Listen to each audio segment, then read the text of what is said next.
I'm Carl Gershman, president of the NED, and it's my pleasure to welcome everyone this morning for this discussion of this new report by Daly and Kay, the creation of the North Korean market system. And I just want to open up by saying a few words about the report, and then I'm going to turn it over to Lynn. And I'm just going to give my own quick personal review, because even though I saw a text of this maybe a week or two ago, I really only got the report last night. And I think it's really quite a remarkable document, an important document. And it calls for a new paradigm for our understanding of North Korea, and even for analysts to change some of their assumptions about the country. We've been active for 2 decades now on North Korea, and it really does introduce some important new insights and context, understanding of the context of North Korea.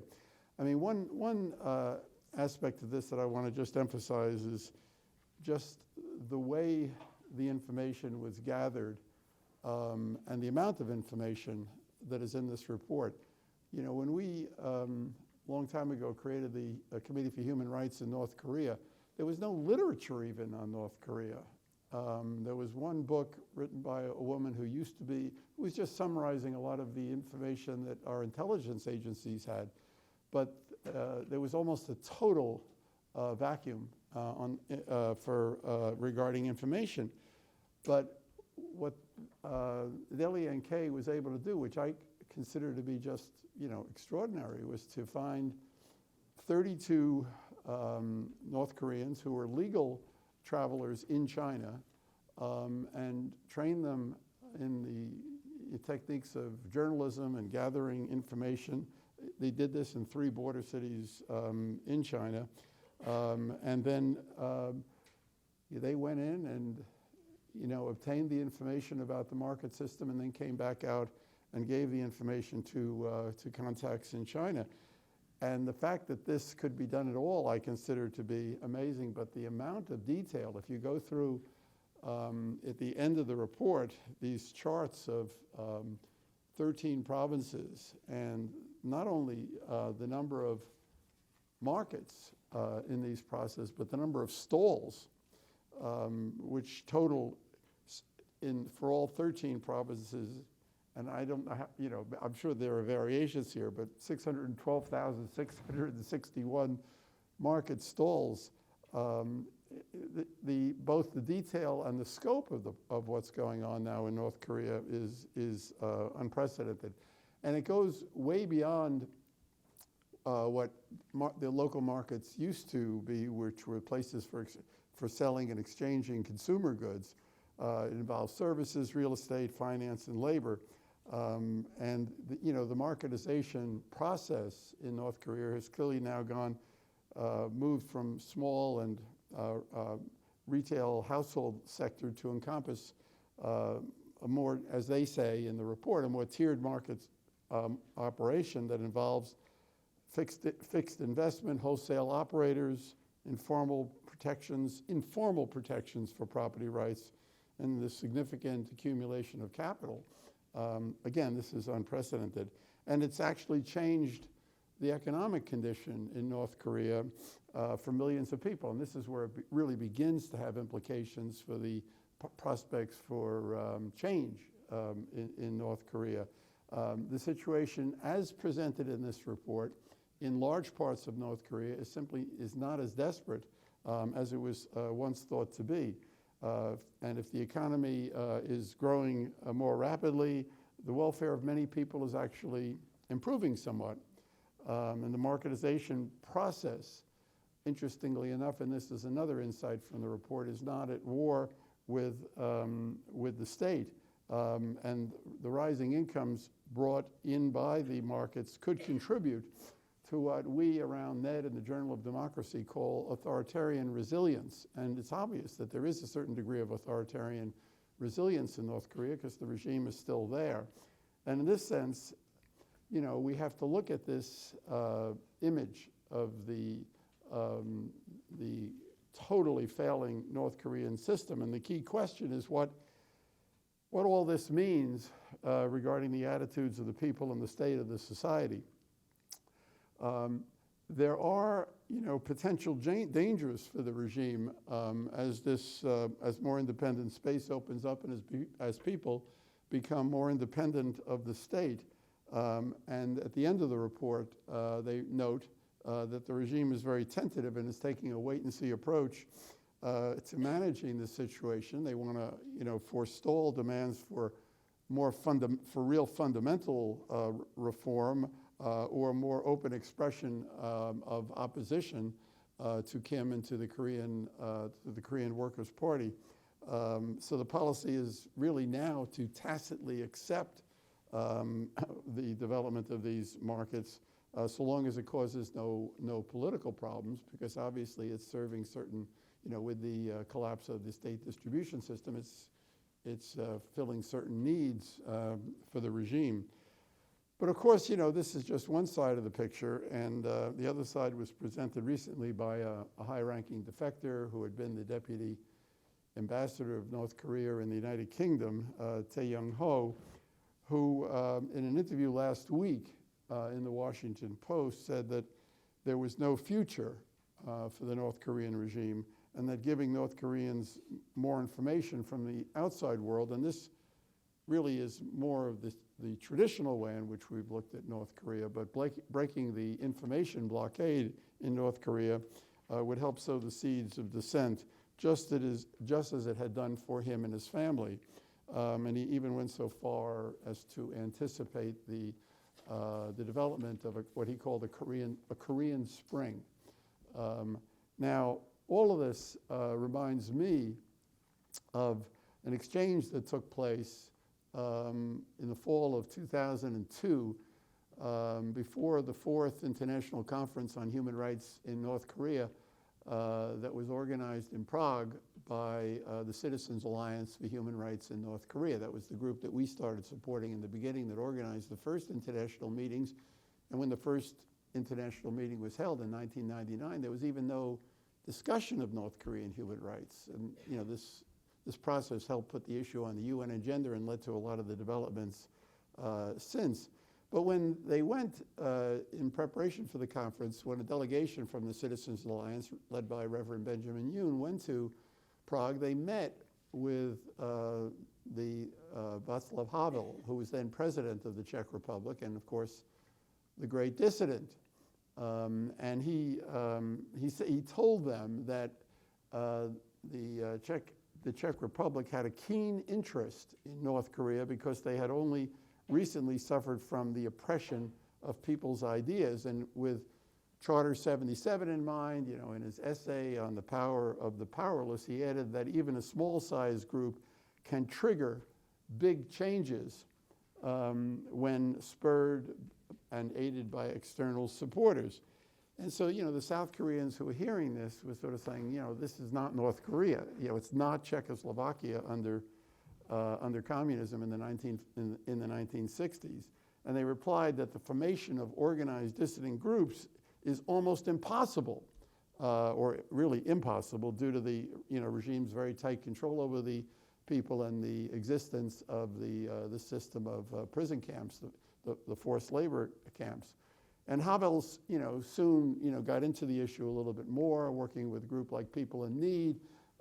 They got involved on the issue. He soon learned about the very distinctive nature of North Korea, and he wrote an article comparing the North Korean forced labor camps to the Soviet Gulag, and said that Kim Jong-il was the world's worst totalitarian dictator who had been responsible for millions of deaths, especially in the famine of the 1990s. But one of the things we know about the famine is with the Sungbun system in North Korea, most of the people who died in the famine were people who were considered disloyal to the regime. It was almost a way of getting rid of disloyal people. And so that's how Havel began to understand the system. But the question we have today with this report and what we're beginning to learn is whether the North Korean system is evolving. Is it evolving toward the Czechoslovak model? Now, it's obviously not there yet, and Tae Young-ho recently said also that the forced labor system in North Korea is systematic and pervasive and is a basic pillar of the economy. And there are no dissidents yet. But it appears to be getting there, which is rather interesting. Andrei Lankov came by yesterday, and I asked him this question, where is it? And he said 1955, which is to say after Stalin, but before the Hungarian Revolution, and I guess arguably also before Khrushchev's famous speech in 1956, but not long before the emergence of dissidents, because that's when it all started happening. And we don't know, but the emergence of the Jangmadang as an important dimension of the North Korean economy and society is something we have to follow very, very closely, because it could quietly be laying the foundation and the groundwork for dissent, for protest, and for change, which is really quite remarkable and very, very significant. So we welcome this new report on the creation of the North Korean market system and are anxious to learn more about its findings to benefit from its many insights. Steph Haggard, in the introduction to the reports, say that these insights litter the pages of the report. They have to do with the role that China is playing in this, the very central role of women in the whole marketization process, and we need to try to understand the report's implications for the future of North Korea. So I'm happy now to call upon Lynn Lee, who will moderate this morning's discussion. Lynn, I think, as everyone knows, heads up the NED's very cutting-edge grants program in North Korea, and I can assure you that she's thinking very hard about what the changes described in this report mean for the programs that we're supporting. Lynn. Thank you, Carl. Good morning, everyone. My name is Lynn Lee, and I'm an Associate Director for Asia here at the National Endowment for Democracy. We have an inside joke here at NED. As you could see, Carl Gershman is a very strong supporter and advocate for North Korean human rights. So again, he stole all my talking points this morning that I was going to use to introduce today's topic, but you did a fantastic job, so Carl, thank you. So I just want to welcome everyone and thank you for being here. I see a lot of familiar faces that I've been working with North Korean human rights issues since 2006. So thank you again. So since Carl already did some introduction to the topic that we'll be speaking today, I'll just go ahead and introduce today's speakers. So I will start with Grayson. Well, no, actually, let me start with Park In-ho. Mr. Park, he was one of the founders of Daily NK and was the president of Daily NK until mid-2015, during which he started this research program to collect detailed and contextual information about the marketization phenomenon. And he's also the author of this white paper. He's here to answer any questions you may have during the Q&A. But the presentation itself will be done by Grayson Walker, who is the head of communication and international team at Daily NK. She's also been intimately involved in the data analysis and the writing of the white paper, so she will also be able to answer any questions you may have. And I just want to make a note that Grayson was Mr. Park's English teacher through NDI, the National Democratic Institute's English program for North Korean human rights NGO leaders, during which he recruited Grayson to join Daily NK, and I think that's one of the best things that he's done during his time as the president of Daily NK. So I just also want to mention that she is responsible for the English edition of Daily NK, and I know many of you in this room access Daily NK on a regular basis. And I think I forgot to mention that Daily NK has been NED's grantee since 2000, and we've been supporting Daily NK to run one of the biggest online newspapers on North Korea North Korea-related news and information, and they also have extensive networks of citizen journalists and stringers throughout the border region. So I just want to make that, and that she's in charge of the English edition. So if you have anything nice to say, today is your opportunity to say something nice. But if you also want any improvements, or if you have any constructive feedback, today is also your day to do so after the presentation, maybe not during the Q&A. So, and I'm also delighted to have with us Curtis Melvin, who's a researcher at U.S. Korea Institute at SAIS. And you are also, Curtis is also a contributor to 38 North, as well as the editor of one of my favorite blogs, North Korean Economy Watch. So I'm really glad that he's agreed to be the discussant today. He's also done a lot of research with the open source information and using satellite imagery to better understand all the political, economic, and security infrastructures that are changing in North Korea. And he's going to comment on the presentation as well as to share some of his interesting findings after Grayson's presentation. Just to give you a structure of today's event, Grayson will speak for 30 minutes, after which Curtis will speak for 10 minutes. And then we're going to have about 30 minutes of Q&A. And during the Q&A, Mr. Park will be able to answer any of the questions related to the white paper research methodology, as well as other questions that weren't covered during the presentation with the assistance of his interpreter who's sitting there. And I also want to mention that we will serve lunch at noon, so and that will be an opportunity for you to talk to some of these distinguished speakers privately, and if you have any more questions that we didn't get to cover during the Q&A, that's your opportunity to do so. So please don't leave, stick around, have lunch, and socialize, and talk to these speakers. Just one more thing. For those of you who are on Twitter and want to participate in this discussion online, follow at NE Democracy using the hashtag NEDEvents. So that's hashtag NEDEvents. And I'd like to ask you to take a moment to silence your phones if you haven't done so already. And we look forward to Grayson and Curtis's presentations. Now to you, Grayson. And since they are both using PowerPoint presentations, we will walk down and then come back up for during the Q&A.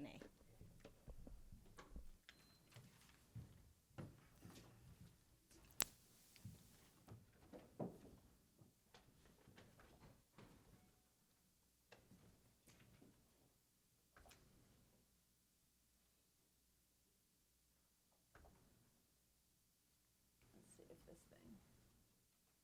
All right.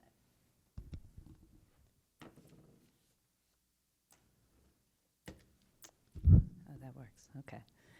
So I just want to thank NED, first of all, for letting us come here and speak to you today. They, were the reason that this market paper was able to come into existence to begin with. So we're really, really thankful for that. And thank you all for coming to listen to us. As Lynn said, my name is Grayson Walker. I'm the Communications and International Team Lead at Daily NK. And you all have the report in your hands. So if you, for a deep dive, sort of granular look at what's going on, you can, look into that at the report later. I'm here more to give, as a conduit really for Mr. Park's research, and to just give you sort of the headline overviews from our findings. So we carried out the inside portion research from this report from February 2nd of 2015 to January 1st, 2016.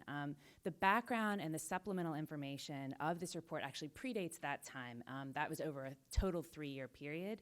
And that all comes from interviews with the 32 journalists that we approached and found in China that, as Mr. Gershman mentioned, came out of North Korea on legal visas, and that's how we approached them and got this information from them. They participated in our journalism training, training citizen journalists to send them back into North Korea and then report to Daily NK on the findings. So 9 of these trainees, when they went back into North Korea, they reported the general market findings back to us. Now, it's important to note that we only focused on stalls, official stalls inside official general markets. So that is anywhere within the fenced-in area of a bricks and mortar general market. Those are the statistics that we gathered. And so we also counted empty stalls, even if there wasn't a vendor there selling. We counted that in our findings. These markets are government sanctioned. General markets are approved by the government. They are referred to by residents as part of the comprehensive Changmadang. But Changmadang actually is any market activity, official or otherwise. But what we're focused on today is general markets, the sanctioned ones by the government. And so by definition, a general market has a signboard, it has toilet facilities, it has an entrance, a fence, a roof, and a management office. And it may be kind of hard to see. Actually, I'll put that's down. You can see in the back here what we mean by a signboard. It has a very official entrance. So this is an official market. This is a general market.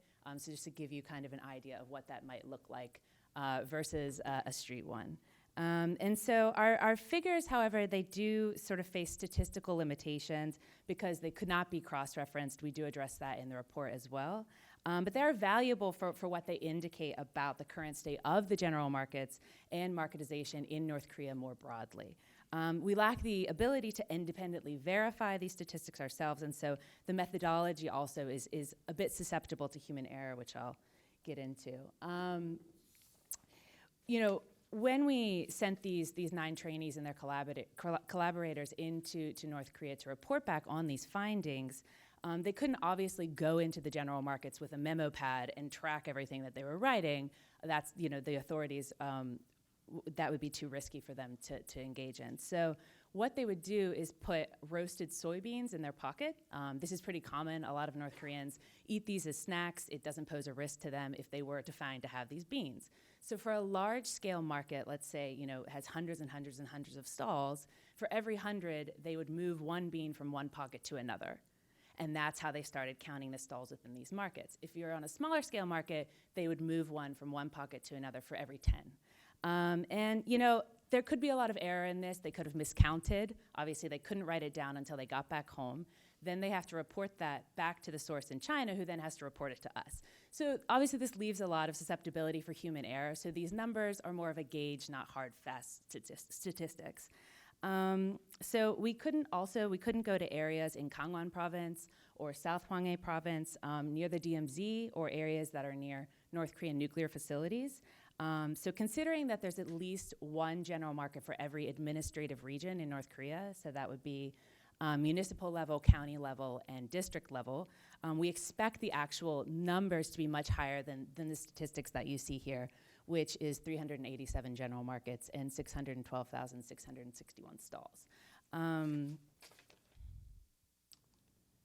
So again, between 2014 and 2016, the number of general markets nationwide did not change drastically as far as we know, but during that same time period, the scale of many of these markets did. So in the surrounding areas of general markets, there's also numerous street stalls. Our survey did not account for this, nor did it take into account the current proliferation of those makeshift stalls in the surrounding areas. But we hear about them a lot from our sources inside the country. So if we extrapolate our findings, we actually estimate the total number of stalls in North Korea to be closer on the low end to about 800,000, all the way up to about 1 million. And as far as the actual general markets go, on the low end, we expect 10 more than our findings, all the way up to about 30 more. So, at the macroeconomic level, marketization, it's an economic form in which prices are set by the market. The price mechanism, it dictates supply and demand, and resources are allocated in response to information acquired by these market actors. But at the microeconomic level, consumer, financial, labor, service, and real estate markets have developed as separate subsections of this emergent market economy. So the growth of this small-scale business, stall-level developments that have been fostered by the general markets in North Korea has expedited growth in these areas. And while it's still very primitive, it's developing at a rapid rate. shoe repair, hairdressers, clothing repair, repairs of household appliances. These are just some of the examples of this burgeoning services sector that now exists as a result of these general markets. The largest scale private employer actually is cottage industry production in North Korea currently, is what we found. And footwear, garments, daily necessities, all of those are produced privately in this way currently in North Korea. In terms of the labor market, there's considerable demand now in housing construction. Individuals or organizations, when they're building new housing or renovating the existing housing stock, they require labor. And now they're chiefly procuring that labor through this private labor market. And although, marketization, it's occurring in a diverse array of areas, private employment, it still remains entirely illegal. It's important to note. But, without sufficient pretext, people are actually tied to their state-assigned workplaces. They're subject to legal sanction, if they disregard that. But what we found is that there are very few people who are actually punished under that law now. Basically, if it doesn't cause political problems, the government's going to ignore it. They're going to overlook that. Kim Jong-un's attitude in general with respect to the labor market is very different than Kim Jong-il's in one main aspect. And that's, while labor markets, they're outside of the system, state resources and institutions, they're not being mobilized to curtail that activity. Kim Jong-un, as Mr. Gershman also pointed out, he's taken a wait-and-see approach. He's managing the situation to prevent a worse one from arising right now. And on the real estate front, in the Kim Jong-un era, the state takes no interest really in who's constructing houses, why they're doing it, or if they're using so-called capitalist methods to do so. After all, the presence of new housing, that can be used as political propaganda to sort of further proof of the rectitude of the Workers' Party in Kim Jong-un's eyes. So this is really good for him. And so since the emergence of the general markets, North Korea has now seen the rise of specialists, basically real estate agents, we could think of them as. They're called housing bringers by North Koreans, and they bribe officials, they facilitate all these real estate transactions, and then they handle the issuance of these housing usage permits that North Koreans use when they, quote unquote, buy a house. So of North Korea's 25 million people, the following are sort of conclusions based on daily and case findings and extrapolation. But again, these are not hard, fast statistics. These is a general gauge about the influence of the general markets on North Korea's population. So first, for small-scale stall activity, and this includes, in this case, makeshift stalls around the markets, as well as the official stalls that we found, that's about 1 million people right now that are surviving based on that activity. This is their livelihood. This is how they get by on a day-to-day basis. And so their families, UN census says that for every North Korean family is 4.1 people. So if you extrapolate that up, that means 4 million people basically are living off of these markets, and that's about 16% of North Korea's population. And this group has been decisive in the North Korean marketization process. Rations, people that are surviving on rations now, that would be about 1.28 million North Korean soldiers, their families, and North Korean Workers' Party cadres. So altogether, that's at least 3 million people, and that's about 12% of North Korea's population. And lastly, you've got collective farm workers, those cadres and their families that are reliant on agricultural output. That's how they're getting by. That's how they survive. And that contingent is about 24%. It would be children and the elderly, people who wouldn't necessarily be involved in any of these other contingents. But still, you can see that's a pretty big portion of the population that's now involved in these markets and in getting their main sustenance from them. So if you scale that up, though, to include distribution and logistics and transportation, actually the number of people who are reliant on general markets is more like 5 million if you include all of those people in there. That's about 20% of North Korea's current population. This has all happened within the course of about a decade, even less, especially under Kim Jong-un's reign. So this is to say, really, that the North Korean government at this point cannot and will not intervene in these market activities because they know that the potential for political upheaval, for backlash, is far too severe. And so we expect that to be the same case going forward. As far as the general markets and its direct effect on North Korea's economy, The first and arguably the most important thing that we've found is that basically starvation has been effectively eradicated. Daly and Kay picked up reports of starvation in 2012, but from 2013 we've heard no reported cases, and that's corroborated by other outlets like Asia Press. There have been no reports of starvation since then, and that's thanks to people living off of the markets. From the outset of Kim Jong-un's rule, we also estimate that economic growth has jumped by about 10% each year in North Korea. Anecdotally, we could even see this with the citizen journalists that we trained. It was very enticing for them to have $100, US dollars 10 years ago. You could really get them to go back in. They'd agree to most things. Now that doesn't really work for them. They'll take it or leave it. $100 is not that much to them anymore due to this growth and their increased ability to make money.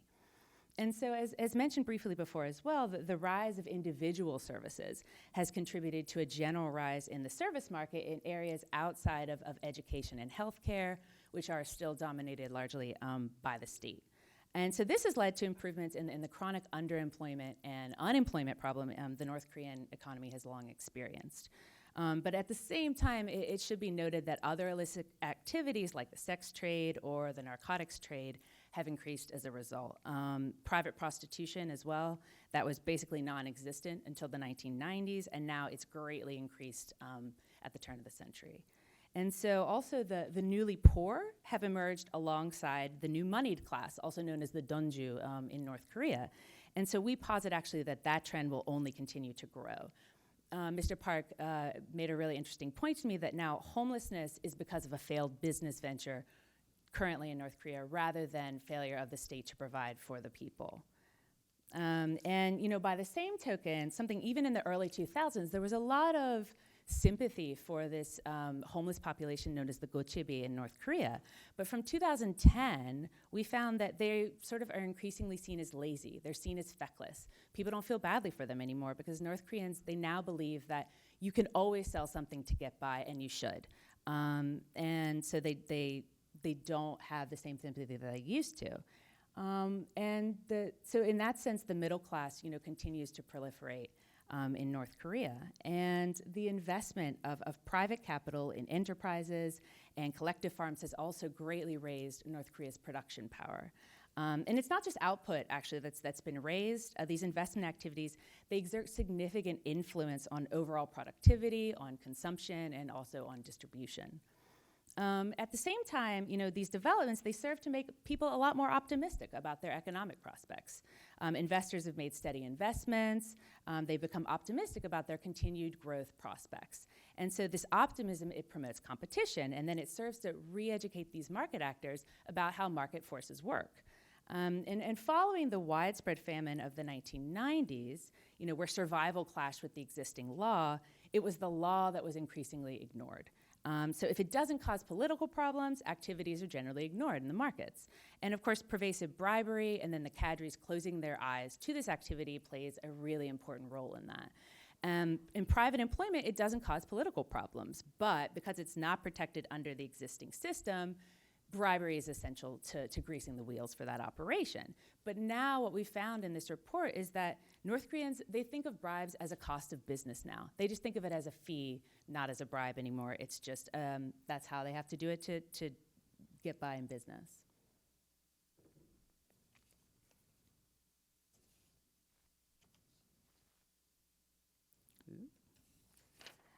So in terms of human rights, North Korea still, it honestly, it ranks among, if not the worst oppressors, despite this marketization.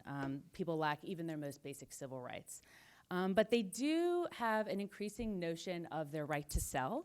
If they had one human right that they know now, it would be their right to market activity. They'll fight to the death for this, honestly. There have been riots that we've heard about through Daly and Kay's sources, people fighting with the police in the markets if that is challenged or if that is compromised. And now also we've seen a drop in health-related deaths. Now if you have money, you can get the medicine that you need to either cure what you have or prevent that what may be coming. That was not the case before the 2000s. Even if you had money, it was really difficult to obtain that medication. But that said, if you don't have money, life is still pretty impossible for you in North Korea. Cash is king. If you do have money, you can pretty much get anything under the sun. We also found that freedom of mobility has improved markedly. General markets led to a creation of a nationwide bus network that connects major cities. It's also become possible to get buses from medium-sized cities and counties to other urban areas. So basically, except for the DMZ and some of these urban settlements near the Sino-North Korean border, it's pretty possible to travel, across North Korea via the bus system. And so likewise, the spread of mobile telecommunication services means that now information moves much more easily than it did in the past. Due to network surveillance, though, by the state, and so people's sort of self-correcting censorship, all the information that they're sharing is economic in nature. The consumer and the service markets in particular, those are becoming rapidly more efficient because they're combining and interacting with these mobile communications. Information about prices and demands, that's now spreading in real time across North Korea. Delivery services are also made much easier thanks to mobile communication. Price differentials between regions have narrowed a lot as a result of these two factors. That fosters a lot of price stability and greater consumer welfare. And it's not just the prices. Being able to take photos with your phone and send them to people means that these merchants don't have to be there in person to see their products anymore. And that the cost of doing business for merchants has fallen as a result, and their opportunities to make money have increased. And so repeated transactions like this have done a lot to promote trust between individual merchants and sellers in North Korea, which is very, very important in and of itself.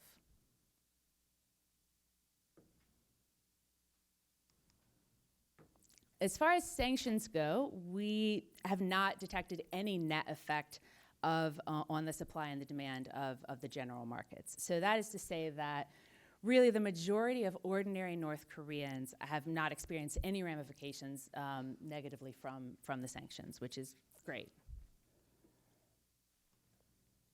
And so going forward, what's on the horizon in terms of all the things that we gleaned from this report is first and foremost that economic cooperation with China will remain robust. And North Korea's economy will incrementally open up even more to China than it already is, and thereby become increasingly subordinate to and dependent on China. And that is actually where the most relative risk lies in terms of Kim Jong-un's rule, which Mr. Park plans to address a bit more in his Q&A.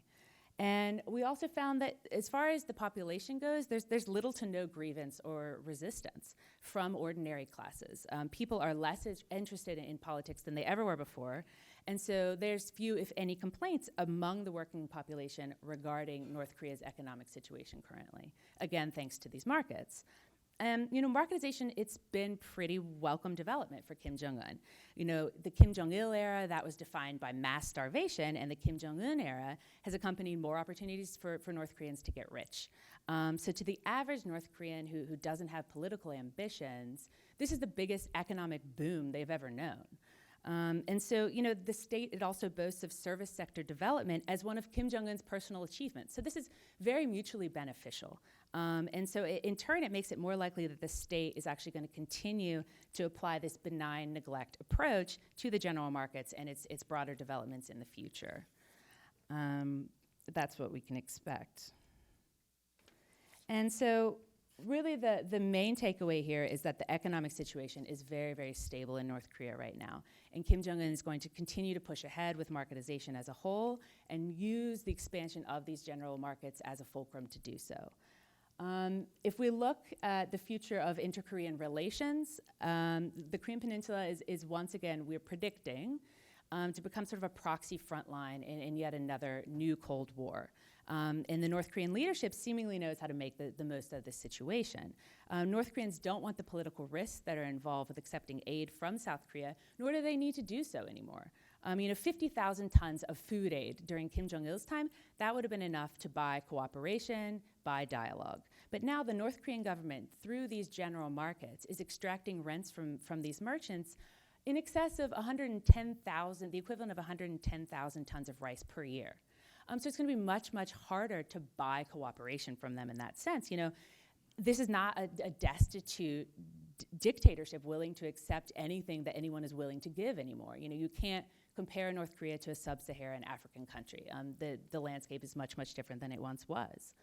And in terms of the U.S., what we predict is that even if the U.S. were to try to propose a peace treaty, North Korea will probably try to reject such overtures passively, coming up with pretexts about why they can't.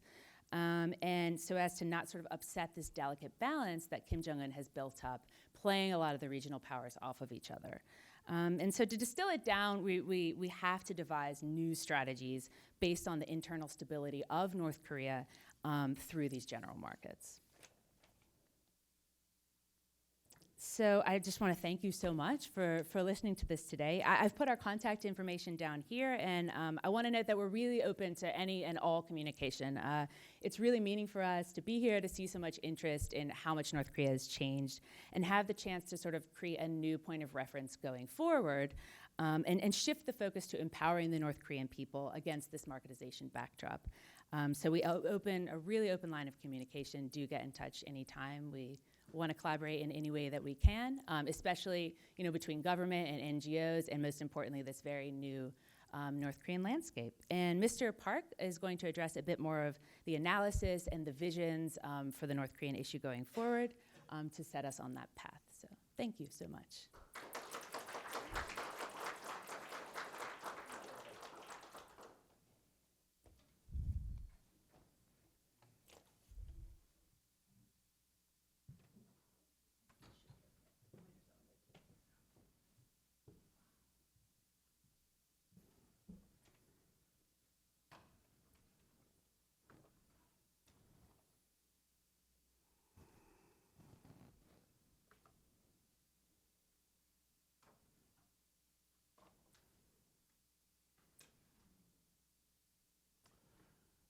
Good morning, everyone.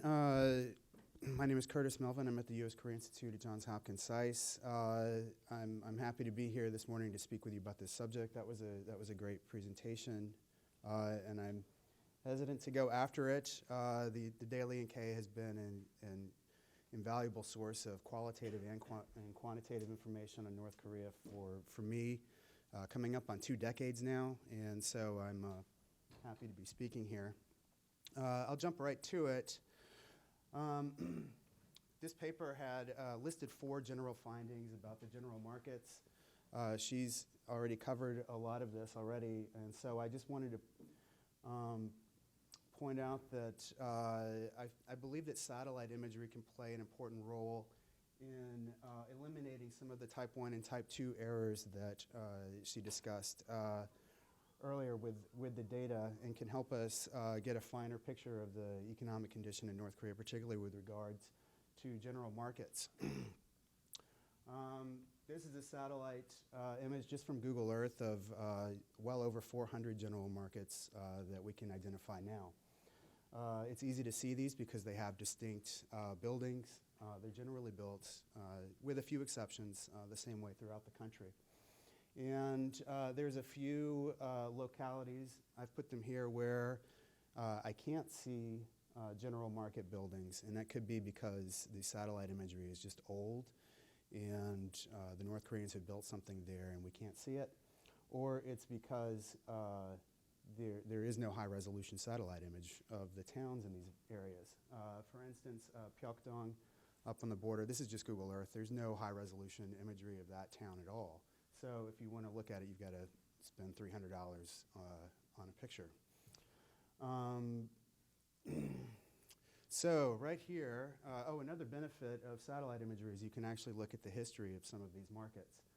So this area right there, this is from 2002. This is the classic area of the farmers markets. Of course, farmers markets were part of North Korea from the 1950s. Kim Il-sung endorsed them himself.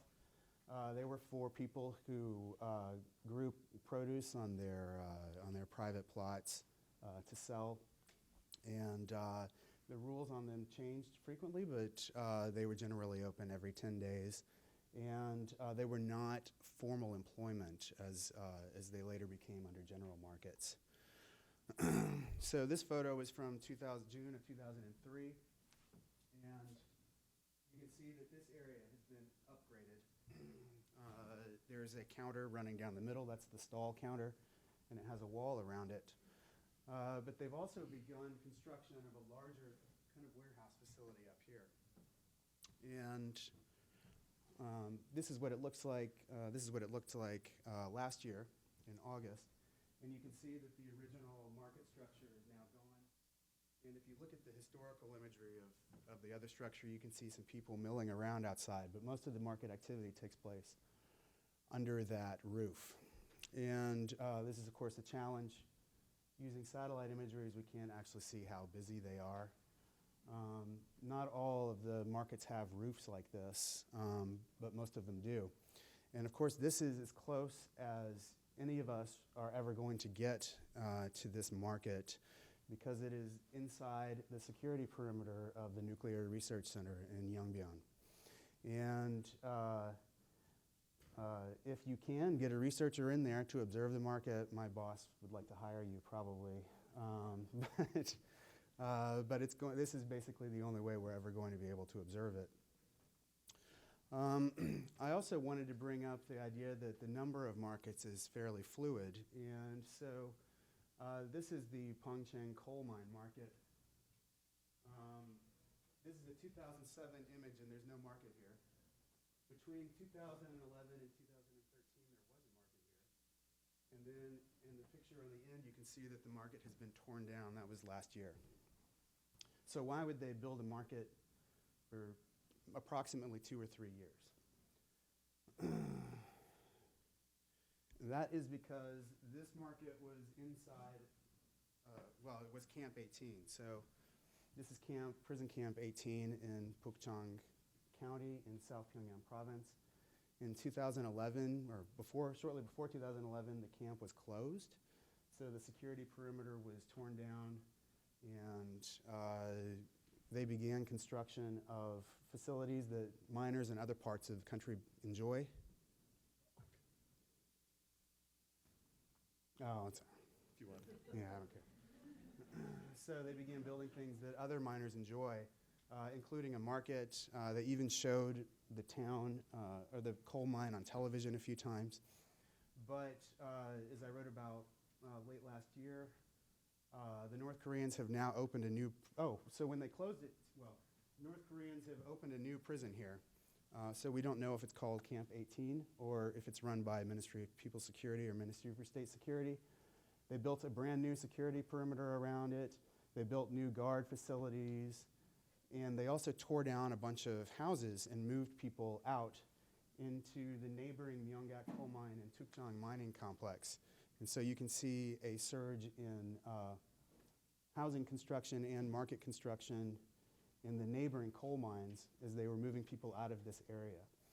And so these are just 2 examples where it's very difficult to send people in to see what kind of market activity is taking place. And but we still have ways of measuring them nonetheless. Another benefit of satellite imagery is we can see the gray market activity. So the paper, as was just mentioned in the previous presentation, focused exclusively on general markets, on the legal markets. There is gray market activity where people, this is in Pyongyang, this is from 2011. This is basically a street market. You can see people lined up along the street here. And this is different from the general market activity. This doesn't have state support. There's not a specific building or place where this takes place. The local government itself doesn't directly benefit from this kind of market activity, and the people who were there are not formally employed here. This is just a part-time activity. They can't meet here anymore because it's now a soccer field.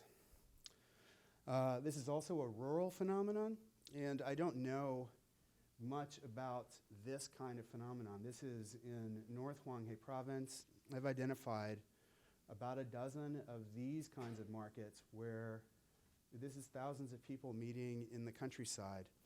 And in most localities, they have a town or a city that already has a market. So these people are traveling either on foot or on bicycle. In the satellite imagery, you don't even see a lot of vehicles associated with these markets. to come and conduct this kind of activity out on the countryside. I've never seen a photo or video of this kind of activity. There might be something in Korean, but I certainly haven't heard anything in English.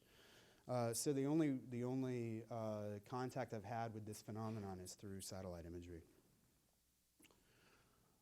Market growth under Kim Jong-un, I share a lot of the sentiments that were mentioned in the previous presentation. I've calculated that approximately 100 new markets have been built and renovated in Kim Jong-un's tenure as leader. That's approximately the last 5 years. This is an interesting recent example. This is in Nampo, and this photo is from February of 2015. This is downtown Nampo, so the land is already densely packed. And this area in the middle, this is marginal land, right? This is a drainage basin where rainwater accumulates. And between February and March of 2015, they began filling this in with dirt. And then they put in proper irrigation, so you can see drainage canal here, and then they're draining the dirt here into this canal. And then by February of 2016, they'd started construction of the actual general market. So these are the stalls, and these are the roofing, the typical kind of blue roofing that goes over them. And this was completed sometime by the summer of 2016. This is a 2016 satellite image of the completed market. It's enormous. It is about half a kilometer in perimeter and over 14,000 square meters of floor space. And unfortunately, because of the roofing that the general markets have, it's generally really hard to see how busy it is. But this is in downtown Nampo. It's a new market. And we can also see a lot of market renovation. So this is a town called Taechon in North Pyongyang province. The yellow box on the left is where the old market used to be. And when Kim Jong-un took over, part of his program of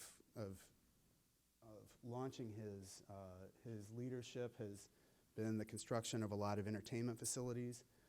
So they tore down the market and they built a sports park.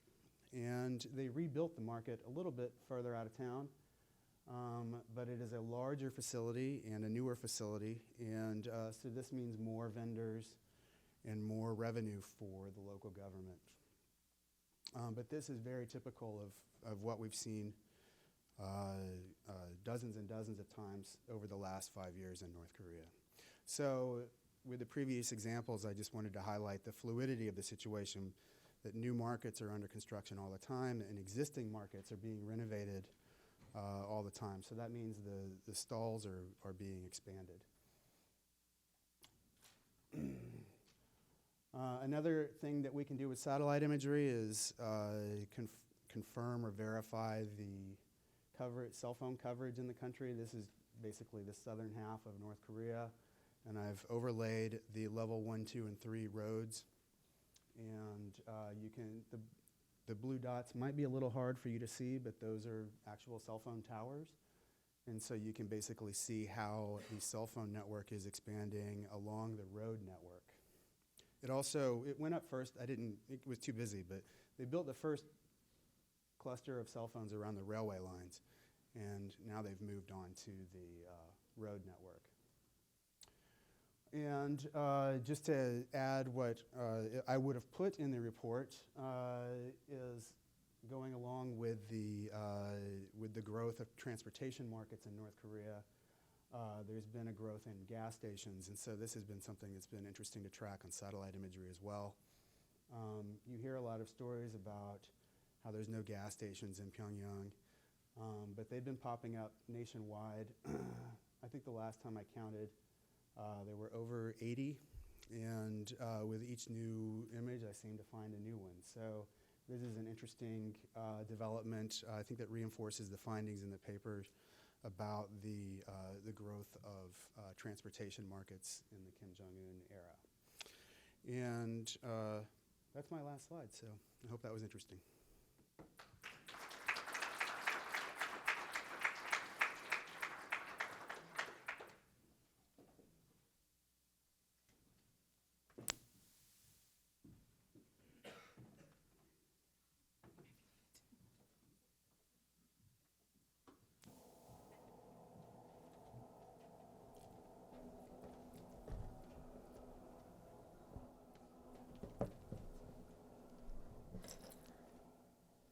Thank you, Grayson and Curtis, for the two fascinating presentations. It's really interesting that this marketization phenomenon is a lot more complex and diverse than we had imagined. And Curtis's satellite imagery actually show exactly how the markets are growing, and that it's not just the urban phenomenon, but it's also spreading out to the rural areas. Before we turn to you for some Q&A, I want to give Mr. Park an opportunity to provide some more in-depth analysis based on the white paper findings. The methodology, what the findings mean, and what are some programmatic implications for North Korean human rights and democracy, since we have many of the practitioners as well as policy people in the audience. What are some of the thoughts that he would like to share with all of us?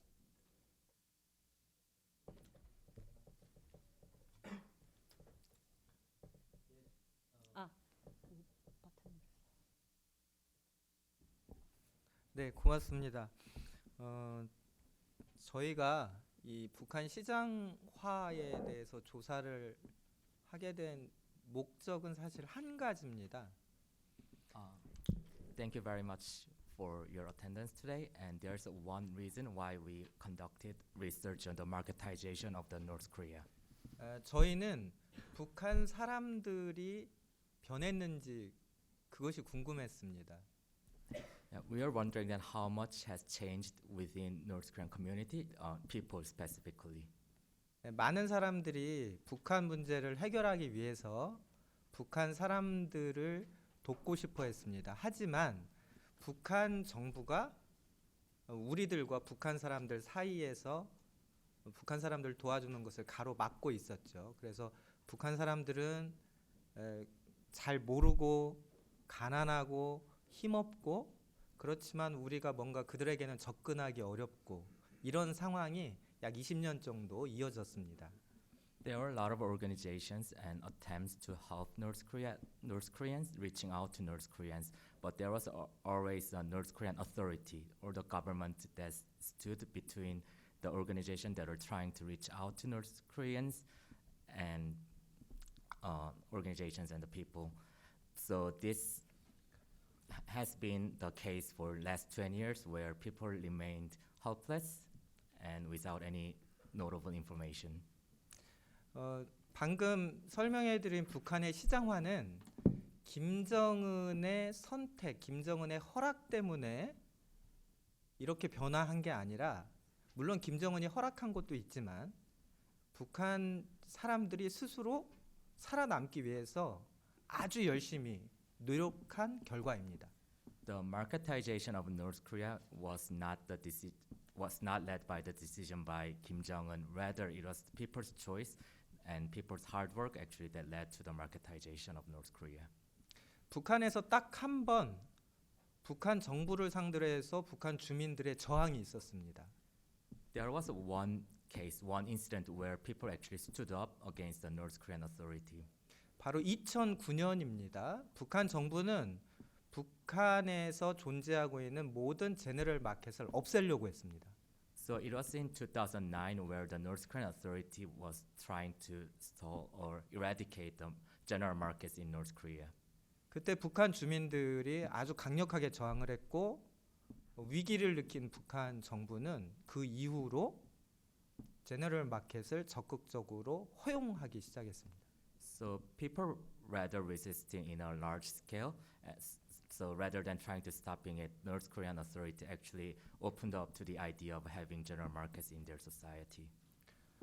그래서 저는 이 시장백서를 작성을 하면서 북한 주민들의 생각 그리고 능력, 활동들이 지난 10년 전에 비해서 굉장히 많이 발전했다고 느꼈습니다.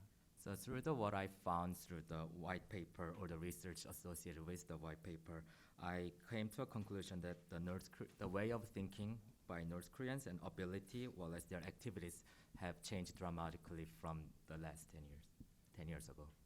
그래서 앞으로 이 시장백서의 결과에 따라서 어떻게 하면 국제사회가 북한 주민들을 더 많이 돕고 지원할지 그런 문제들이 많이 연구되었으면 하는 바람입니다. So based on the white paper, I hope that international organization or international community will think about which ways we can do to help North Koreans. 아직까지 북한의 시민사회가 형성될 조건은 충분하지는 않습니다. So there is not enough condition to build a civil society in North Korea yet. 하지만 이렇게 시장이 발전하게 되었다는 것은 북한 주민들 스스로 커뮤니티를 만들고 협력관계를 만들고 정보를 주고받고 북한 정부에 의지하지 않고 스스로 생존하고 살아갈 수 있는 그런 환경이 조성되었다고는 말할 수 있을 것 같습니다. But I would say that the marketization or the development of market created a room where information could be shared and cooperation between people is possible through the market activities. 10년 전에는 북한 주민을 돕기 위한 방법이 두 가지 정도 있었다고 생각합니다. So I would say that 10 years ago there are only two ways we could actually help North Koreans. 첫 번째는 먹을 것과 의약품을 전달하는 것입니다. So first way would be providing humanitarian assistance such as medicine or food. 두 번째는 북한 정부가 매우 잘못된 정책을 추진하고 있다는 점을 알려주는 거였습니다. Second way is to let public know through outreach that what kind of activities, malactivities the North Korean regime has been engaged in. 하지만 지금 북한 사람들은 과거에 비해서 훨씬 많은 경험과 정보와 또 자기 능력을 갖게 되었습니다. But now North Koreans are very different, so they do have a ability, well as to engage in different activities than 10 years ago. 김정은이라고 하는 독재자가 통치하는 북한에서 경제가 발전되었다는 사실을 그 점에 대해서 우리가 당황해야 할 필요는 없다고 생각합니다. So I would say that we should not be surprised by the fact that the market has grown under the harsh dictator Kim Jong-un. 북한의 인권 개선과 민주주의 증진을 달성할 수 있는 그 북한 사람들의 능력이 굉장히 많아졌다는 점에 대해서 우리가 좀 용기를 희망을 가질 필요가 있다고 말씀드리고 싶습니다. I would say that we should take positively in a way that our way to work for democratization or the advance of human rights, the North Koreans themselves now have power and ability to make changes. 됐습니까?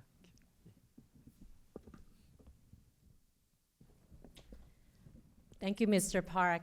I was really struck by your statement that the marketization and the successful marketization is not something that we should be alarmed about, but we should be excited about because it does present lots of opportunities to partner with North Koreans themselves to advance human rights and democracy. And I think that's something very encouraging, and it's something for institutions such as NED to think about as we continue to support these efforts. So now I want to turn to the floor for questions and answers. If you have any questions for Curtis, Mr. Park, or Grayson, please raise your hands. But before you ask your question, please state your name and your affiliation. And please try to keep your question as succinct as possible. Thank you. I will start with Andrew. Hi, Andrew Yo, Associate Professor at Catholic University. Thank you so much for all the panelists for this illuminating presentation.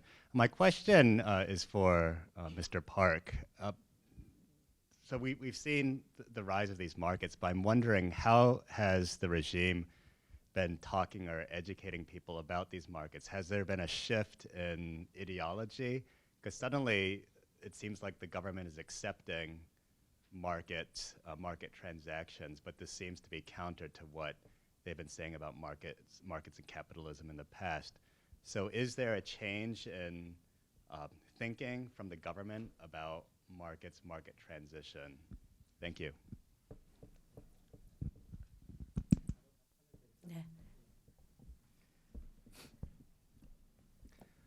북한의 시장화는 북한 사회를 근본적으로 바꾸어 놓았습니다. The marketization of North Korea fundamentally changed the North Korean society. 1990년대 북한은 지도자와 간부, 일반 주민 모두 이 생존, 서바이벌의 문제가 있었습니다. So in the 1990s, rather everyone in North Korea, including party cadres or the normal people, were concerned about their survival. 심지어 김정일은 북한 사람들에게 먹을 것을 주지 못하면 자기가 쫓겨날 위기에 처해졌습니다. Kim Jong-il reached a point where he will lose his power if he cannot feed the people. 지금 시장화가 확산되면서 북한은 이익이 중요한 사회가 되었습니다. Now, North Korean society is through the marketization is all about profit and interest. 과거에는 생존의 문제였다면 이제는 이익의 문제가 된 것입니다. If it was survival in 1990s, now it is about interest and profits in North Korean society. 사실 북한 정부는 1990년대부터 사회주의 경제 노선을 스스로 포기했습니다. 물론 프로파간다는 계속했지만 실제로는 사회주의 경제 노선을 포기했습니다. So I would say that from the 1990s, North Korean regime rather actually gave up on socialist economic system, and even though it remains in rhetoric, but it doesn't no longer exist in North Korea. 그래서 경제 문제에서 어떤 성과가 있다면 그것을 사회주의 정책에 따른 성과라고 얘기하지 않고 최고 지도자가 만들어낸 성과라고 프로파간다를 했습니다. So rather than saying that if there's any economic progress or development related to economic activities, they would not say that it's because of socialism, but they would say it's because of the dear leader that leads the country. 그래서 지금 북한의 시장화는 모두 김정은의 업적으로 프로파간다가 되고 있습니다. So now they explain in a way that marketization is the good deeds by Kim Jong-un. 북한 정부의 입장에서는 시장화를 통해서 경제가 나아지는 것, 북한 주민들의 경제 생활이 나아지는 것을 김정은의 업적으로 선전할 수 있기 때문에 이 시장화가 자신들에게 아주 중요한 이익이 되고 있습니다. So better livelihood through the marketization itself has become a very good theme for regime to make a propaganda out of it. 그래서 김정은은 현재 시장화에 대해서 억제하거나 반대하거나 하지 않고 시장화를 적극적으로 허용하고 있는 상황입니다. So Kim Jong-un, rather than suppressing or opposing to the marketization, he would actually support the idea of marketization. 아까 Permit, allow. 아까 그 커티스 멀빈 선생님께서 발표하실 때 김정은 집권 이후에 북한의 시장이 업그레이드 됐다는 말씀을 해주셨는데 그게 아주 중요한 증거라고 다시 한번 강조하고 싶습니다. Mr. Curtis Melvin reiterated that as soon as Kim Jong-un came into power, there was an upgrade, a substantial upgrade within North Korean general markets, and I would reiterate that it's the very important part of the discussion. Okay. The gentleman in the middle, he raised his hand first, so we'll give you an opportunity to ask, and then Mrs. Na, and then Carl Gershman, and then you. Okay, thanks. Okay, hi. My name is John Bringy. I'm from German Marshall Fund. Thank you for the incredible presentation. My question is, most of the evidence that you presented would seem that the North Korean populace is not engaged politically. They're focused on economics right now, and that Kim Jong-un's rule has actually helped them, raise their living standard. So, given the current situation, would you advocate for more pressure on the government or diplomacy towards North Korea? Thank you. Do you have one? I'm not a politician. I'm not going to give you political advice.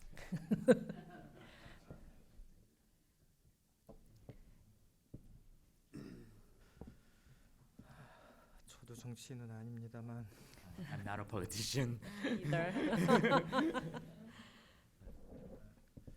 북한의 시장화가 김정은에게 도움이 되는 부분이 많습니다. There are a lot of elements that would support Kim Jong-un. The marketization would support Kim Jong-un.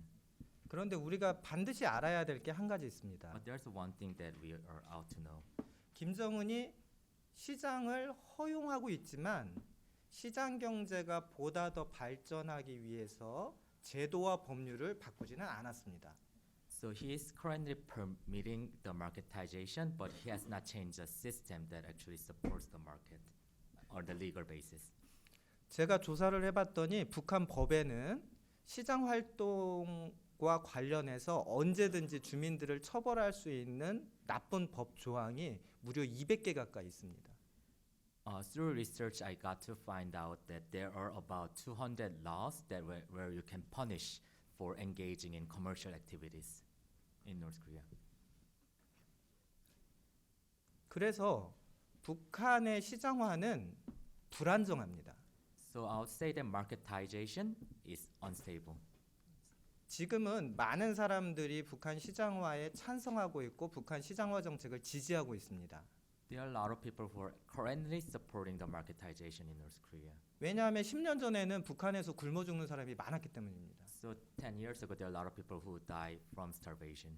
그런데 이 시장화를 통해서 북한의 간부들은 점점 부자가 되고 평범한 사람들은 부자가 될 가능성이 조금씩 줄어들고 있습니다. 가난한 사람과 부자들의 격차가 생기는 것이죠. So I would say that there is now economic gap between party cadres who now have an opportunity to become rich, whereas commoners they are losing opportunity to become rich. 앞으로 북한 사람들 중에 이것이 불공평하다고 느끼고 이것이 바뀌어야 된다고 생각하는 사람들이 더 늘어날 것이라고 저는 예상합니다. I would predict that many people who see this economic gap as unfair. 그렇게 되면 북한의 시장화, 북한 주민과 북한 정부 간의 긴장 상태가 다시 높아질 수도 있습니다. So I would say that there could be a tension between the authority and people because of this economic tension.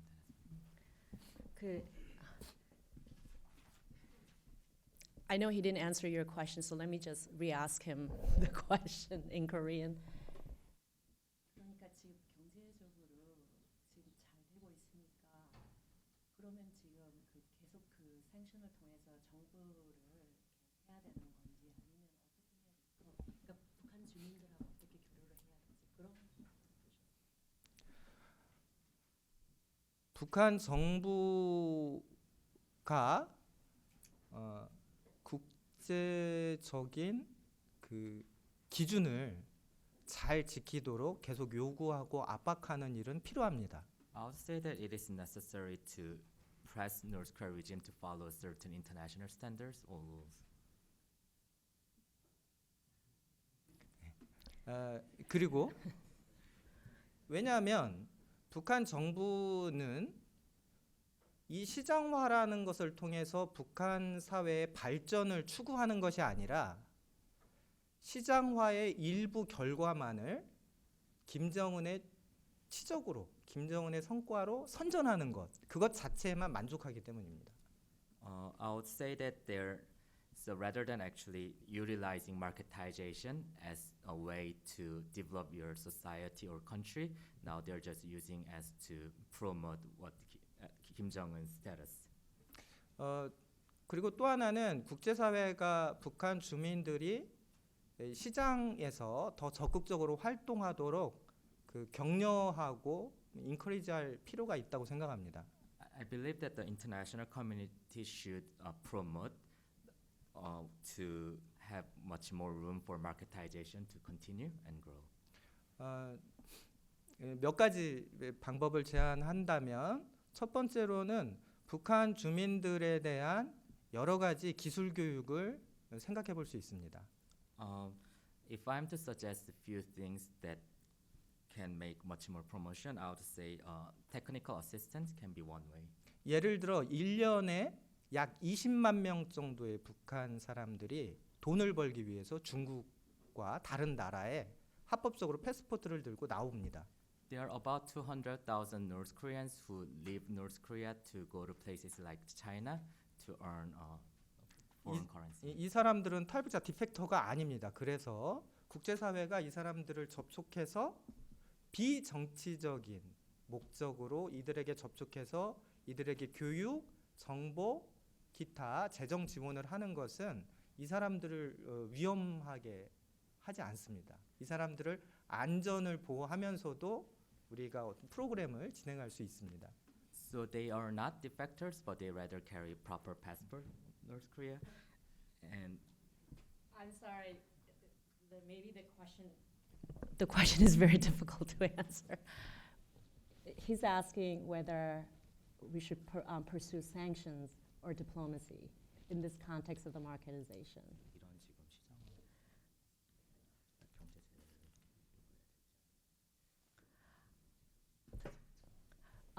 시장 경제 그냥 간단하게 설명하시고 나중에 이야기합니다. So I'm asking him to just answer very quickly so that we can move on to other questions, and maybe you can stay afterwards to have more discussion if you have more questions for him. Thanks. 북한에 대한 유화 정책은 북한 정부가 별로 좋아할 것 같지 않습니다. 그래서 큰 의미가 없을 것 같고요. I would say dovish policy toward North Korea would not be taken favorably by North Korean regime. 북한에 대한 일종의 압박 정책은 북한 정부의 행동을 바꾸기 위해서 계속 유지되어야 할 것 같습니다. I would say some sort of hardline policy toward North Korea should remain to check the North Korean regime. Are you sure? Okay. All right, thank you. Curtis did have something to say, but he's going to skip. Next, Carl. Oh, I'm sorry, Carl. Sung-hee-na. Sorry, thank you. Thank you for the wonderful presentation. My name is Sung-hee-na. I'm with the Korean American Sharing Movement. I have two questions. One for Ms. Walker. And when she mentioned that the North Korean government's rent collecting activity nowadays through this marketization is estimated to be equivalent to about 110,000 tons of rice. And in the context of considering for negotiations, I wonder how that number was calculated. And my second question, very briefly, is that Mr. Park mentioned that through this marketization, his feeling is that the capacity of the North Korean people to understand democracy and some of these other values has increased. He feels that has increased. I wonder if that is a little bit too rushed evaluation. I wonder if what is really happening in North Korea is really the deepening of the people's sense of just making money. It's a form of deepening of the crony capitalism that is happening, rather than sort of connecting that to the increased capacity for understanding of democracy. I wonder if that is too early. Thank you very much. Wait, you need a microphone, so can you? I think, unfortunately, Mr. Park's going to have to answer that question. That's actually his figure, but I don't know. I'm assuming he did this through research with the sources, but I'm not sure if he's going to be able, how much expansion he's going to be able to offer. But we maybe present that to him.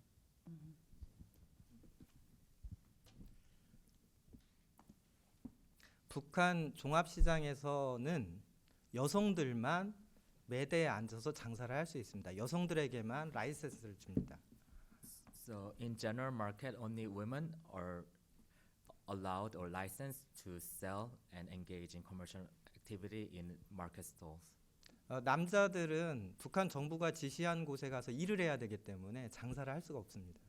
For male, they have to work where state assigned you to work at. 북한 종합시장에서 장사하는 여성들은 매일 북한 정부에 자리세, 세금을 내야 합니다. So women who are engaged in commercial activities in general market, they have to pay certain tax to the authority. 비싼 물건을 파는 여성들은 더 많은 돈을 내고 값싼 물건을 파는 여성들은 돈을 조금 냅니다. If you sell an expensive commodity, you have to pay much more tax, whereas if you sell less expensive commodity, you don't have to pay tax as much. 그 평균값을 저희가 추측을 해봤더니 하루에 북한 돈 1,000원이었습니다. So we averaged out the annual average of the tax they're paying per day, Yeah. and it costs about 1,000 won per day. 그래서 하루에 북한 상인이 1,000원씩 북한 정부에 내는 것을 저희가 아까 추측했던 북한 전체에 몇 명의 세일러 장사하는 사람이 있는지 곱하기를 모두 해봤더니 그 돈으로 북한에서 쌀 10만 톤을 살 수 있는 금액이었습니다. So we multiplied 1,000 won to like our approximate number of sellers in North Korea, and it amounted to currency equivalent of buying 100,000 ton of grain. 두 번째 질문하신 북한의 민주화 가능성을 너무 낙관적으로 전망하는 것 아니냐라는 지적에 대해서는 저도 동의를 합니다. And for the second question, I would agree that wouldn't it be too optimistic to say marketization would lead to democratization? Is too early to say. 우리는 지난 20세기에 독재에서 민주화로 전환된 여러 나라의 역사를 알고 있습니다. We also do know the history of countries where they turned from authoritarian government to democracy in the 20th century. 그런데 북한은 그런 나라와 차이가 딱 아주 큰 중요한 차이가 있다고 생각합니다.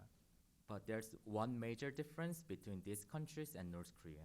그 나라들이 체제가 바뀌었을 때 민주화되었을 때에는 세계화라는 것이 없었습니다. When these countries democratized, there was no wave of globalization. 그런데 북한은 세계화라는 것을 가장 격렬하게 경험하고 있는 중국의 영향 아래서 그리고 세계화가 가장 잘된 주변 나라들의 영향 아래에 있기 때문에 북한의 이 시장화는 이 세계화라고 하는 것과 매칭이 되어 있습니다. I would say that marketization is interlinked with the globalization because North Korea is engaged with China, which is the modern globalization in terms of commercial activities, and they are also surrounded by countries that are benefiting from globalization.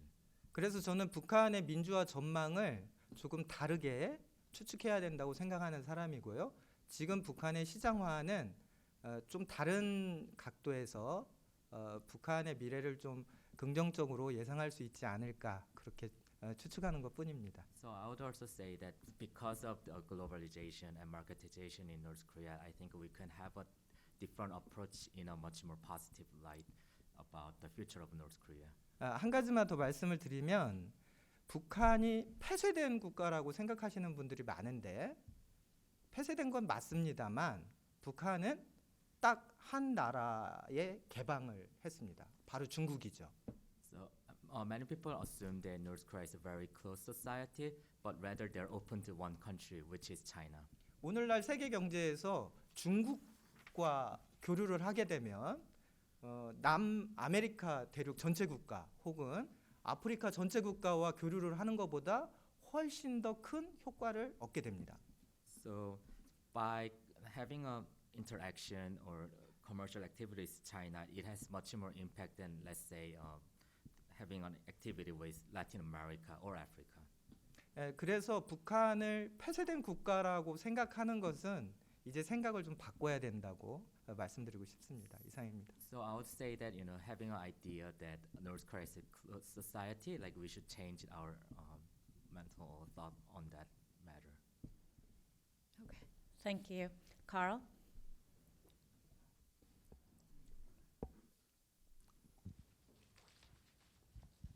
My first question might be to Grayson as well, although if Dr. Park wants to answer it, he can, which is just clarification on two statistics. One was the 5 million number of people involved in the marketization process. As I understand it, those are people who manage stalls and their families. But surely there are other people who are benefiting from the marketization process. And that gets to my second technical question, which was, you really didn't describe the 48% of the population that was not, in the military, agriculture, or managing stalls. And don't some of those 48% benefit from the marketization process? The only thing that was mentioned was children, but obviously there are children also included in the 16%, which were families. So maybe you could explain those statistics a little bit more. And then my second question is just to get Dr. Park's reaction to what I said. Where is North Korea today? Is it 1955 or is it 35?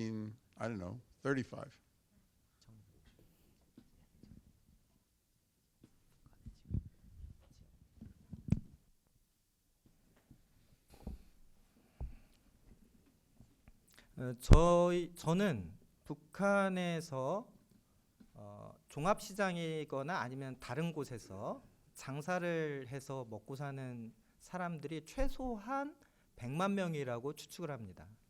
I would say that people who are actually involved in general market is about at least 1 million. 그 사람들은 모두 엄마입니다. And there are mothers. 예, 아빠들은 장사를 할 수가 없기 때문에 엄마들이 장사를 하게 되고 엄마가 장사를 하면 한 가족이 먹고 살 수 있습니다. And as fathers cannot engage in these market activities, mothers are the one who's being engaged, and through their commercial activities, the whole family can be sustained.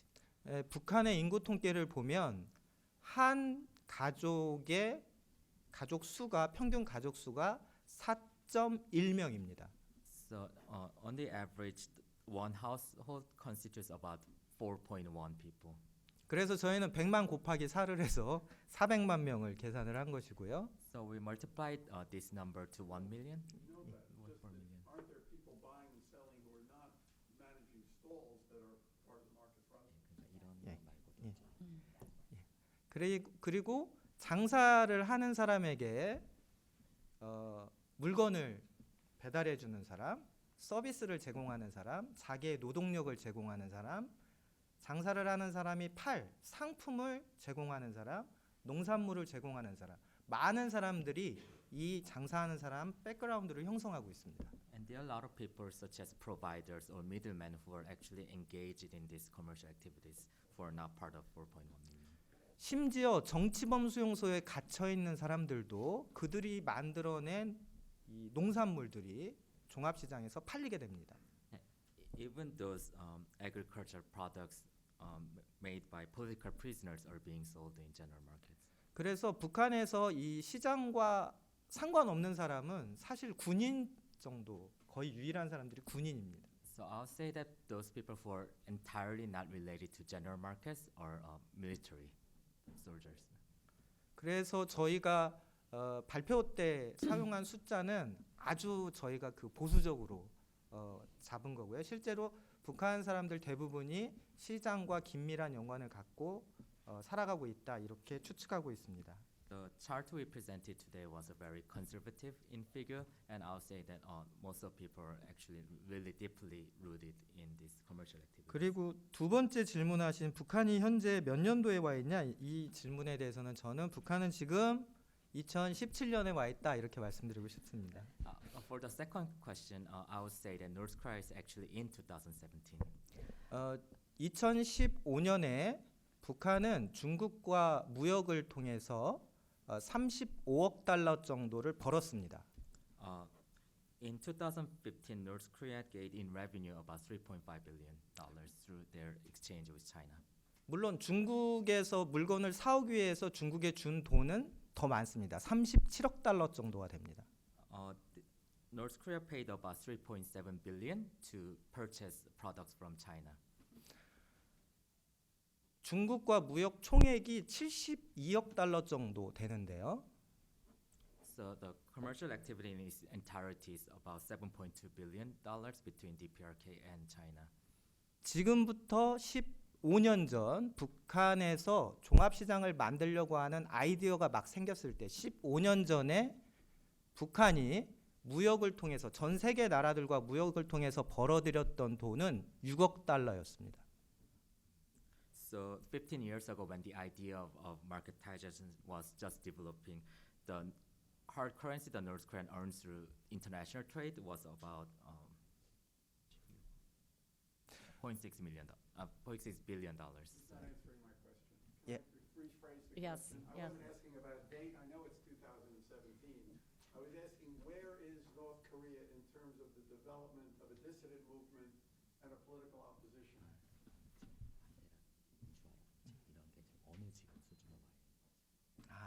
Sorry.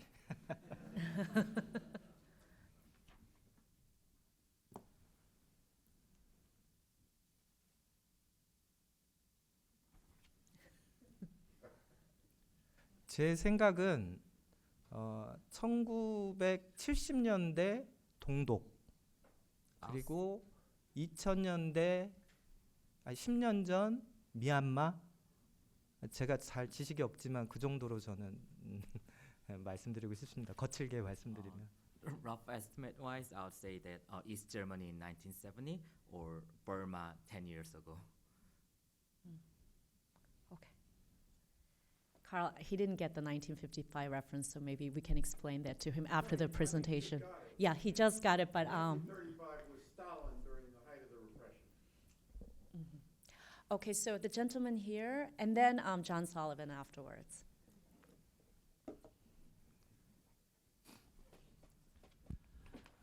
Thank you. My name is Albert Hong from the Radio Free Asia. But if you don't mind, can I ask you in Korean?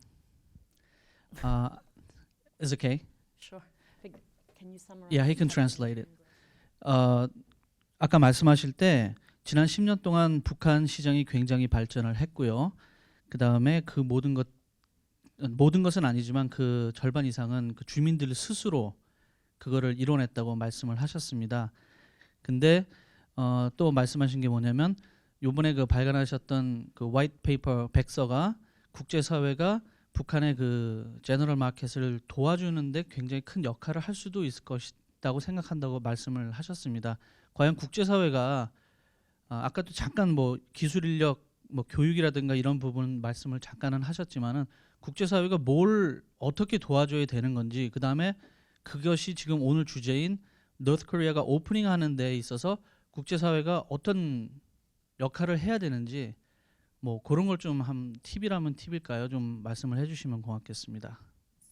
So the question is that, according to what you expect that white paper could be a helpful resource to make sure that international communities is to engage in marketization of North Korea. So question asked about the specific ways where international community can engage in the process. 북한 주민들을 돕는 일은 그동안 인도적 지원이 대부분이었습니다. So I would say that the way to help North Korea up to until now was mostly humanitarian assistance. 근데 저는 북한 주민들이 이 시장화를 경험하면서 소득도 많아지고 또 정보를 활용할 수 있는 능력도 많아지고 경험도 많아졌다고 생각을 합니다. I would say that through the marketization, there was a rise in income, well as way they utilize information. 이런 것들을 그러니까 북한 사람들에게 북한 주민들이 더 많은 능력을 갖도록 하는 것이 북한 사회를 북한 사회의 변화를 촉진하는데 중요한 조건이 된다고 말씀을 드리고 싶습니다. I would say the capacity building of the people would lead to the promotion or leading to the change in North Korea, substantial change. 북한의 시장을 촉진하자는 이야기가 아니라 제 얘기는 시장에 참여하고 있는 사람들을 좀 더 다양하게 지원하자는 이야기입니다. Rather than the promotion of the market itself, I would say promote the different people who can engage in the market. 예, 그 홍 기자님이 일하시는 RFA 같이 북한에 좀 더 많은 정보를 전달하는 활동도 필요하다고 생각합니다. I would also say that you work for the Radio Free Asia, so information transmission is also can be very important way. 또한 북한 정부와 대화를 해서 국제사회가 북한 주민 개인들에게 금융, 기술, 법률 이런 지원을 할 수 있는 방법도 생각해 볼 수 있다고 말씀드리고 싶습니다. I would also say that through the dialogue with the North Korean regime, transmitting different ways to transmit the information on finance and legal and commercial activities. The- Rule of law. Yeah, actual Rule of law. rule of law. I'm sorry, we're actually running out of time, so maybe you can ask him more questions after, because we have one more question from John Sullivan before we wrap up the session.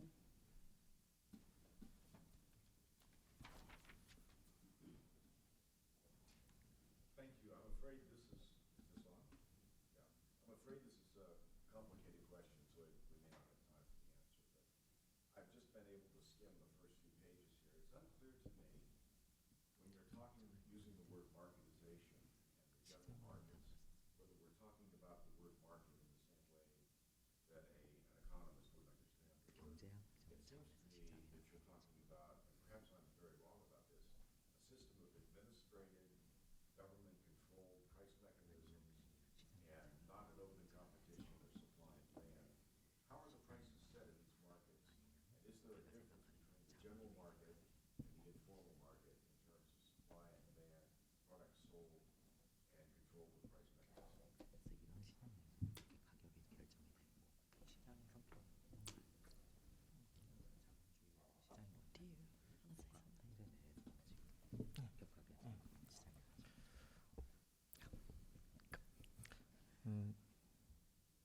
저는 이 현재 북한의 시장화라고 하는 것을 경제적인 개념으로 말씀을 드린 겁니다. So when I use the marketization, I'm talking in an economic sense, so in the field of economics. 물론 제가 경제학자가 아니라서 조금 말씀드리기 부담스럽긴 하지만 단순히 북한에 장사하는 사람이 많다 이 얘기만을 제가 드리는 건 아닙니다. I'm not an economist, but I'm not just saying there's a sheer increase in the number of commercial activities or people engaged in commercial activities. 북한에는 북한 정부가 만든 국정 가격이 존재를 하고 또 북한 주민들이 시장에서 거래할 때 생기는 시장 가격 두 가지가 존재합니다. There are two price systems in North Korea. One price system by state and one by the supply demand. 하지만 국정 가격은 북한 간부들조차 잘 모를 정도로 북한에서 인정받지 못하고 있습니다. So state price system is now becoming more obsolete in a way that party cadres don't even know what state price is about. 북한에서 시장 가격은 수요와 공급에 따라 철저히 결정이 되고 북한 당국이 정치적으로 개입을 했을 때는 이를테면 부정적인 외부 효과가 발생할 정도입니다. 외부 효과, 경제 용어인데 외부 효과. So I would say that the price is set by the supply and demand in its entirety, and the state only intervene when there's an external. So basically, I'll just do it. So basically, if the state tries to intervene, it does offset the balance of the supply and demand and the price system that is set by the traders themselves in the market. 예, 그리고 북한에는 상품, 소비재 상품만 거래가 되는 게 아니라 저희가 설명을 드렸듯이 노동력도 또 서비스도 그리고 돈도 그리고 부동산도 수요와 공급 그리고 국가의 정책이라고 하는 이 세 가지 측면에서 시장 가격이 형성이 되고 유지가 되고 있습니다. So they do not only exchange commodities, but labor, service, monetary service, real estate is all determined by supply and demand at the moment. 그래서 북한은 시장 경제를 지지하는 제도와 법률이 아직 만들어지진 않았지만 북한 정부와 북한 주민, 북한 간부들 그리고 중국의 파트너들 모두 북한의 시장 가격을 존중하고 그것을 기초로 거래하는 그런 시장 메커니즘이 자리 잡고 있다 이렇게 말씀드리고 싶습니다. So I would say that there's no legal mechanism that supports a market economy, but Chinese party cadres or the normal people actually respect the current price system that's supplemented by the supply and demand system. I know there are a few more questions, but it's already 12:20 and we have food outside. So we will continue the Q&A informally while we're having our lunch. Thank you so much, Mr. Park and Grayson,